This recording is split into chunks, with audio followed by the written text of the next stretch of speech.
Hello, and welcome to Mail It, the official podcast of the United States Postal Service. I'm Karla Kirby. And I'm Jeff Marino. Now get ready, because this episode, we're revisiting our U.S. Postal Inspection Service True Crime series. Now, in the past, we've covered all sorts of cases that the Postal Inspection Service have cracked. Fake coupons, allergy testing, romance scams, and even someone pretending to be a mail order fortune teller. Well, this episode's case tackles something I find a little disturbing: a missing person and people who stole his identity to rob him and others. By the time we're done talking with today's guest, you'll understand why I think it's kind of scary. So speaking of today's guest, joining us is Los Angeles Division Postal Inspector Lyndon Versoza, a 20-year veteran of the Postal Inspection Service, who'll take us through our latest tale of Postal Service crime and punishment. Inspector Versoza, welcome to Mailin' It. Thank you. I'm glad to be here. For those listeners unfamiliar with the Postal Inspection Service, it was actually established all the way back in 1775 to investigate crimes involving mail use and to protect postal employees and customers. That makes it the oldest law enforcement agency in the U.S., and its mission hasn't changed much since it was first created. So, Inspector Versoza, before we dig into the details of this case, could you set us up with a quick overview? Basically, in the late summer of 2020, this was during COVID, a neighborhood in Los Angeles called Sherman Oaks began to suspect one of their neighbors, Mr. Charles Wilding, had gone missing. They hadn't seen Charles in weeks, and he's somebody who actually had been in the neighborhood for decades. He grew up in that home, and he was in his 60s at this point. There were strange people working on the house. And Charles is actually a recluse, so the neighbors know of him and see him regularly. But it was just odd for them to all of a sudden see all these random people. It was also very unusual for them to see that Charles had left his house.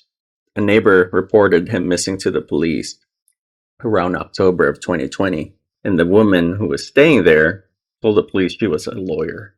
She was a trustee of his estate and a close friend of Mr. Wilding's family. She told the police that Mr. Wilding moved to a beach town called Carpinteria, and she was asked to manage the property as a trustee. At the time, police had no reason to believe a crime had occurred. Within a year, that same visit would take on a very different meaning. LAPD would reopen the case as a potential homicide. They would bring postal inspectors in, and the investigation would lead to the discovery of gruesome details of what happened to Charles, as well as the millions of dollars they committed and stole from dozens of victims. Okay, so let's break this down. Who is the woman who came to the door when the police first visited Mr. Wilding's home? When the police came, Caroline Hurling answered the door. She was 44 years old at the time, and she was living at Wilding's house with her assistant. She told the police that Mr. Wilding had moved, and she gave a phone number that they can call. So police searched, they couldn't really find anything, and there was no formal investigation open at that time. So you're saying the police didn't feel there was anything to investigate back in the fall of 2020, but we understand that was just the beginning of the story. So what happened after that? Yeah, so about a year later, an anonymous caller told police Mr. Wilding was likely dead due to foul play and that his bank accounts were being exploited. Then LAPD opened an investigation and revisited Hurling at Mr. Wilding's house. Hurling realized it was time to start covering her tracks. In the meantime, investigators started to unravel Hurling's scheme. She wasn't a lawyer. She had forged a power of attorney documents shown to police and given them a fake address and phone number for Mr. Wilding. She hadn't known Mr. Wilding or his family. So we know, based on past conversations with postal inspectors, that you're trained in document fraud and impersonation cases, two elements that certainly seem to be in play here. How did you join the case? So the LAPD detective, Mark O'Donnell, was handling the case and reached out. Detective O'Donnell knew me as someone experienced investigating financial crimes. I joined the case in 2022 and eventually found evidence of mail fraud, wire fraud, bank fraud, and mail-related crimes, including theft of mail, use of stolen mail to commit identity theft and fraud. So when you jump on crimes like this, is there a particular sort of way you look at this that's different than than police would actually go about it? Yeah, I think the difference is we have different tools, and really we have different legal systems, and then a different expertise. So when LAPD homicide calls postal inspectors, they anticipate our expertise in investigating not just mail, but the documents in the mail. In this case, is mail heavy because it's fraud. Also, they anticipate that we have federal authorities, a federal jurisdiction with different statutes and different penalties. All of those things which we can bring and brought in this specific case. Yeah. So with the federal crimes, are they brought in conjunction with the potential homicide, or do you pursue your charges separately? So they're kind of run parallel, where we are investigating federal crimes and local crimes. In some cases, they get charged at the same time. In other cases, it's more evident that one of the jurisdictions has stronger evidence or higher penalties, and then we stick with that. So in this case, homicide is a very serious offense, but it was harder to prove because LAPD could not find Mr. Wilding. But the fraud, which was my expertise, was all over the place. We had tons of documents proving that. So it sounds like law enforcement had a couple angles they could go at with the missing person, the potential homicide, and they could have gone with different charges that they suspected this person was guilty of at the time or had committed at the time. But you decided to focus on the fraud side of things. So why was that? So the detectives in this case didn't have a body, but they had a missing person. And according to that caller, he had died under suspicious circumstances, although they couldn't prove his death because they couldn't find him. So at that point, they were investigating at just a misdemeanor of elderly abuse for people taking his accounts. And so they thought there's got to be stronger charges because their gut told them this is worse than just taking advantage of an elderly person. And by bringing in postal inspectors, they thought they'd find adequate justice for the types of crimes they believe happened. Why did the caller, the informant, think that Mr. Wilding was dead, and especially by suspicious circumstances?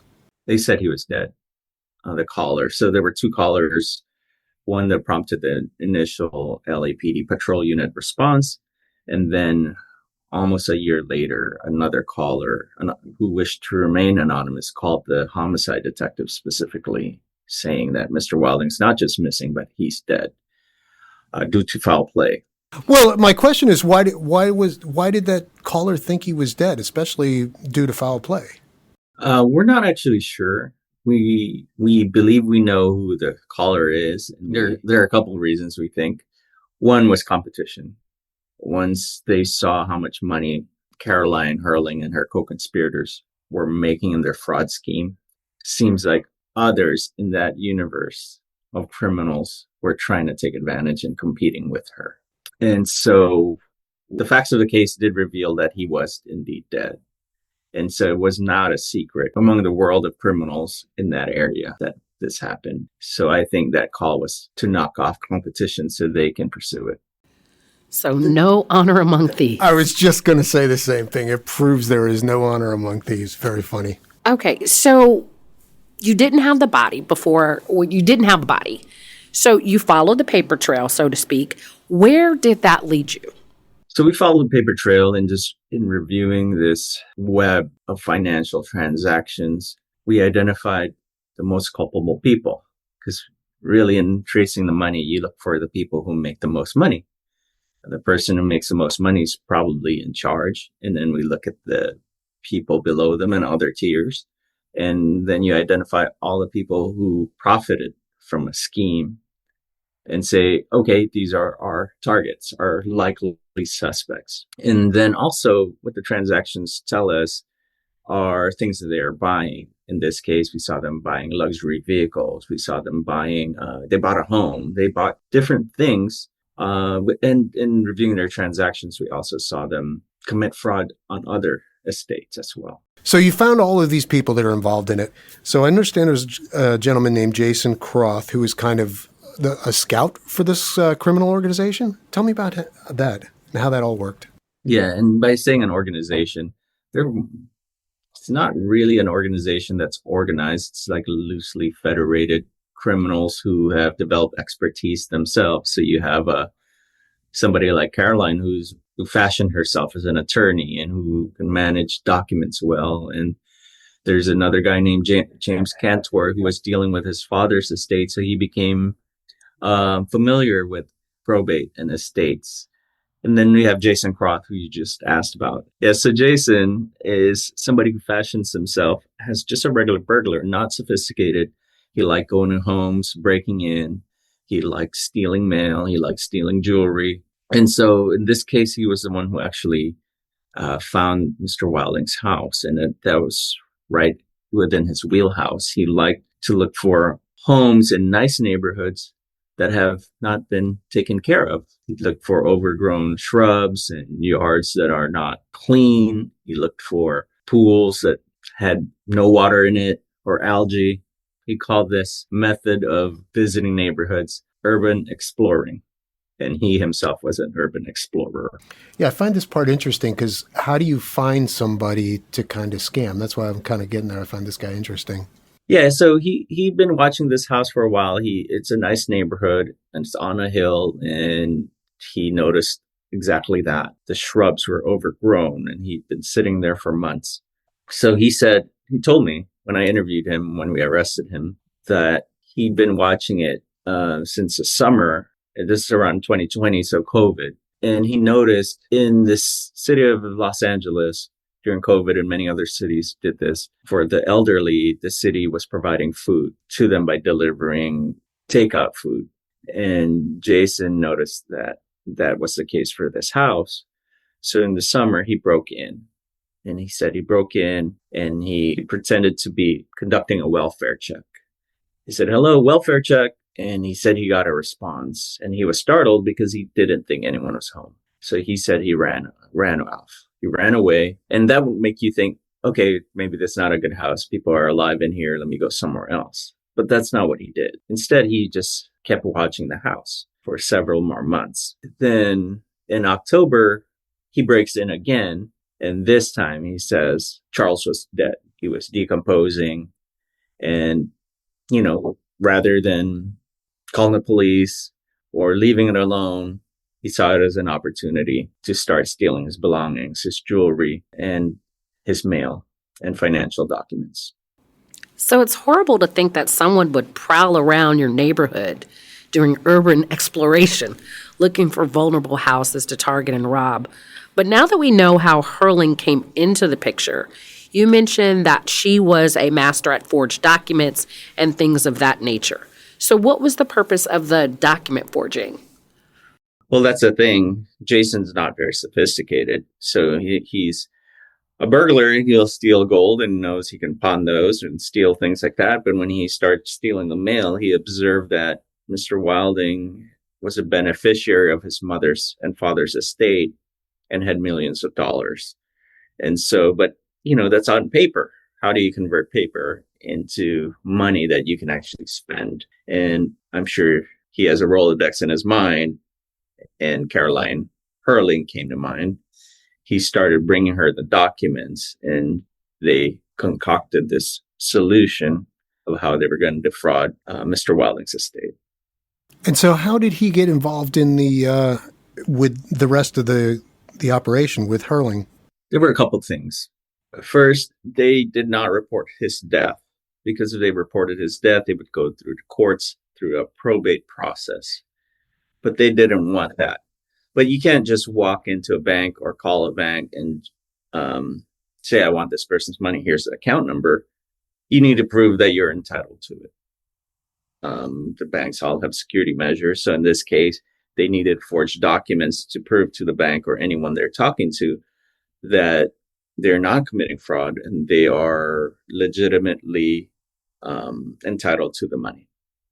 So she forged trust documents to make herself the trustee of the Wilding estate, meaning the estate that Charles had inherited from his parents. She created documents to show anyone who would ask that, no, this is not fraud. I'm this trustee. I am in charge of everything, and I control the assets, and I determine how things are spent. And so she got other co-conspirators involved in this scam and worked on defrauding others, right? So from Mr. Wilding's estate, what Caroline and Jason and James and others found in the house were stock certificates, for example, hundreds of thousands of dollars worth of stocks. So they had to, it's not online. They had the actual paper. So they made calls to the companies to get them liquidated. They saw bank accounts. And so she created a bank account called the Wilding Trust in care of Caroline Hurling. So she provided the trust documents to the banks and say, hey, I'm the trustee in charge of this. We're going to move the money from Charles and his mother's accounts to mine because now I'm in charge of it.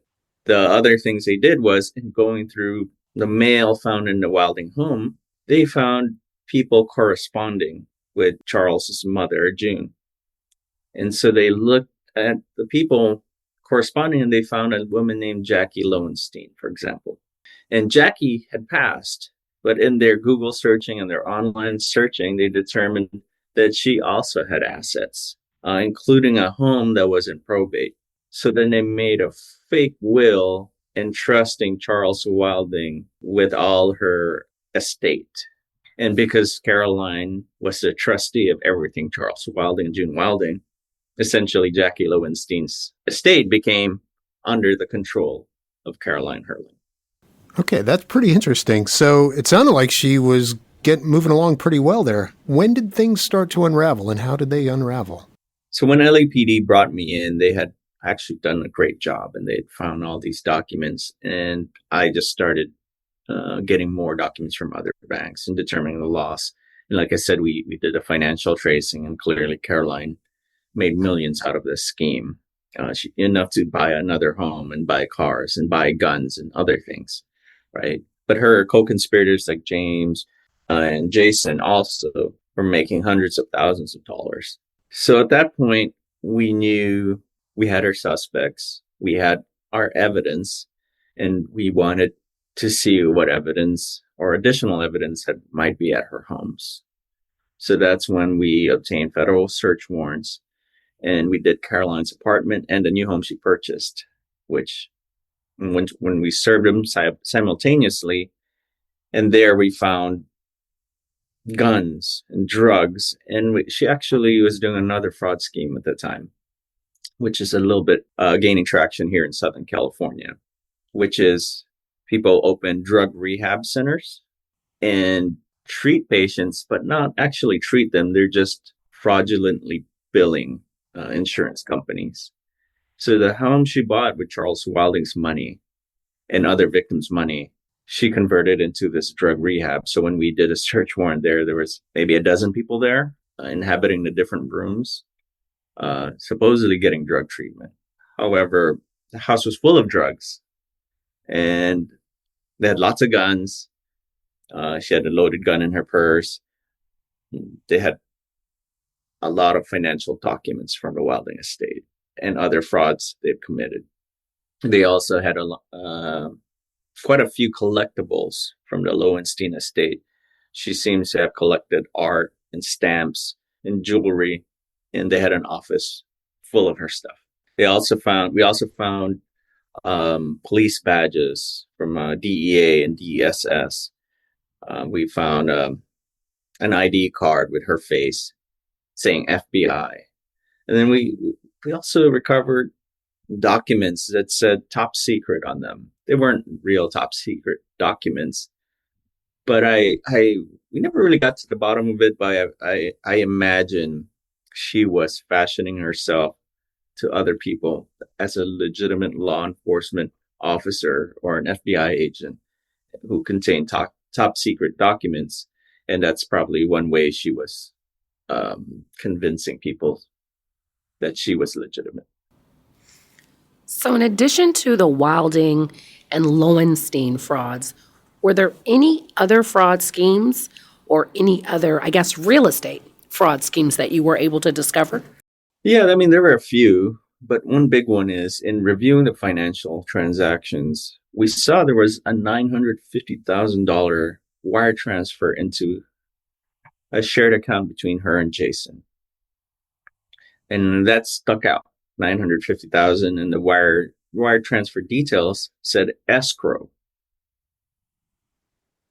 And it also had an address.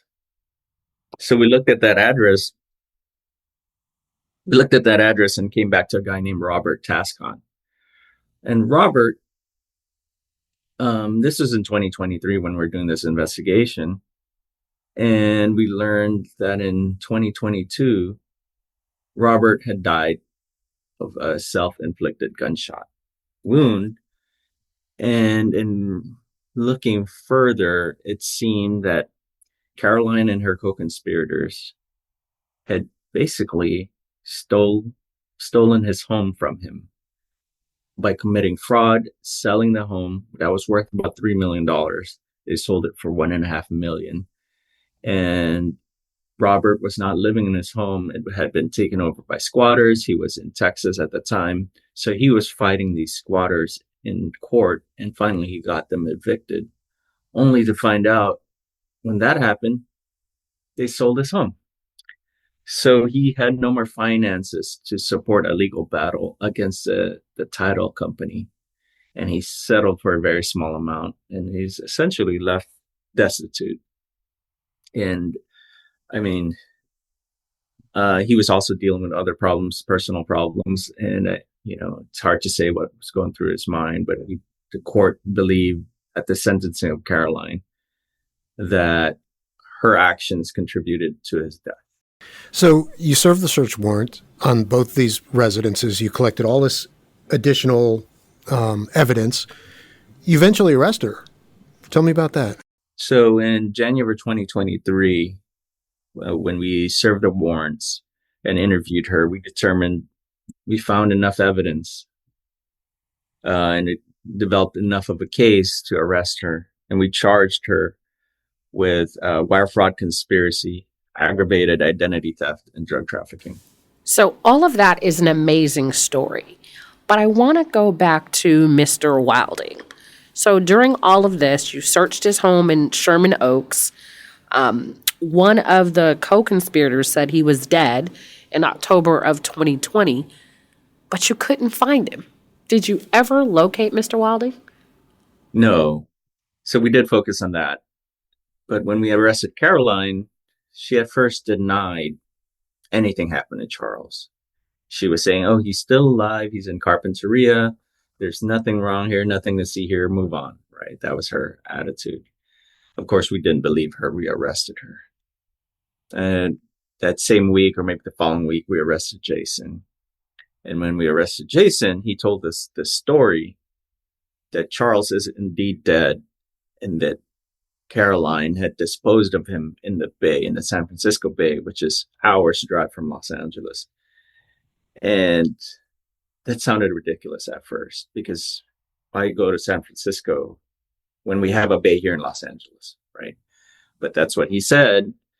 And we pinned it, but didn't quite believe him until we started doing several search warrants of other co-conspirators, and all of them independently said the same thing. So eventually, Caroline, in an interview, admitted, indeed, she disposed of his body and was trying to hide his body from being discovered, which would force a probate and basically limit how they would steal his estate and assets. So she's saying she didn't kill him, that she found him already deceased and just took advantage of a situation. Is that right? That's correct. And for the most part, we believe that. She came in after his death, and Jason denies killing him as well. But we believe Jason is probably one of the last people to see him alive. But it can't prove either way. So this is mind-blowing, like some kind of crime drama you'd see on TV. You said Herling pled guilty to wire fraud. What kind of sentence did she get? Is that considered a felony? Yes, federal wire fraud is a felony charge with a maximum potential sentence for wire fraud of 20 years, which in this case, she got all 20 years. The court uses probation or pretrial services who were basically in their filings and in their recommendations to the court that Caroline deserves more than 20 years. But in this case, they recommended the max she can get for the sentence. For the charges she got, which in our view, and even in the LAPD detective's view, that was justice in that the alternative was a misdemeanor charge for Caroline. And I think the heavy weight of the federal charges actually helped us unravel all the co-conspirators rather than just a misdemeanor charge, which would essentially demotivate people from talking. There's no incentive to cooperate. But when you're facing a lot of time, people are going to want to explain that it's not them.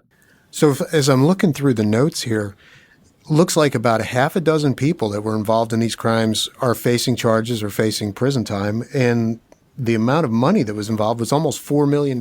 Is that right? That's correct. There had been maybe half a dozen people charged, everyone from people who were mailing drugs. It's just in the universe. In the universe we investigated, people who profited were also drug dealers. There are people who supported the crime were, mailing methamphetamine to other states, in addition to committing fraud. So as we investigated this case, we learned of crimes and through the process developed enough evidence to arrest them and prosecute them and get them convicted. So I'm glad to hear there were some pretty serious punishments handed out for these crimes. One thing that strikes me, the Postal Inspection Service's role in the investigation was crucial to not only revealing crimes that could be prosecuted, but also in pushing to prosecute federal offenses, which clearly carry the heavier penalties. That's correct, especially because a murder prosecution, in this case, would have been very difficult. Mr. Wilding's body could not be recovered, which often homicide detectives call no-body cases. Now, they can charge no-body cases, but they need overwhelming amount of evidence, in which, in this case, we did not, or they did not have. Suspects also did not confess to murder. They said he was already dead, so we would have to disprove their statements. And there's no recording, there's no other witnesses. So the strongest charges was a fraud charge. And considering the sentence she got, it's a very strong message. The court sentencing Caroline to 20 years. That's really fascinating. Was this a kind of a special case for you as an inspector, or was this something out of the norm, or is this something that was going to stand out in your own history as one of the more unusual crimes that you've been involved in? Yeah, it's a special case. Some of the best cases I work in postal inspectors work involve victims. And in this case, the victim actually had no voice to speak for himself. They made him disappear, unfortunately. And so in order to bring justice, and he had no family or heirs to speak for him. So the only way he's able to speak from the dead is through our justice system, which I felt we brought. Well, and Inspector Versoza, before we let you go, is there a way for individuals who may suspect these types of crimes to report them to the inspection service? Yes, you just go on our website or you call our 800 number and they can file a report. I also recommend that they file a police report with their local police department so that the document trail starts. Inspector Versoza, thanks so much for joining on this call and talking through this case. Really, it's not something that we usually talk about, something this serious of a crime with this serious consequences on our on our podcast here, but very interesting to hear how it was all resolved. Thank you for having me.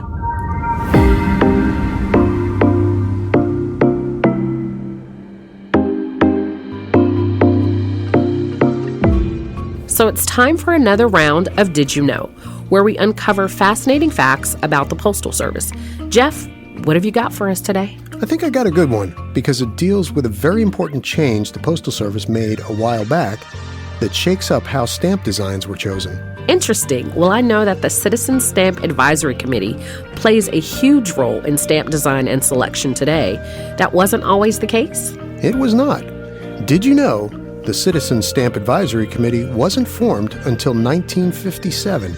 That's 110 years after the Postal Service first introduced postage stamps. Okay, so who was in charge of stamp selection before that? Before the Advisory Committee, stamp designs were mostly handled by the Bureau of Engraving and Printing, with heavy influence from political and administrative leaders. And as you can imagine, some of the designs were pretty bland. Many people thought they were too uniform and, honestly, kind of boring. So how did they fix that? On April 30th, 1957, Postmaster General Arthur E. Summerfield held the first ever meeting of the Citizens Stamp Advisory Committee. The committee included artists and stamp collectors, and their job was to bring fresh ideas and public input into stamp design. The committee also created guidelines for what subjects could appear on the stamps. The committee must have worked out. Every year we produce some really good-looking stamps that cover all kinds of topics. I'd say so. They've been an independent advisor for over 65 years now, and thanks to them, we've gotten some of the most creative and meaningful stamps in history.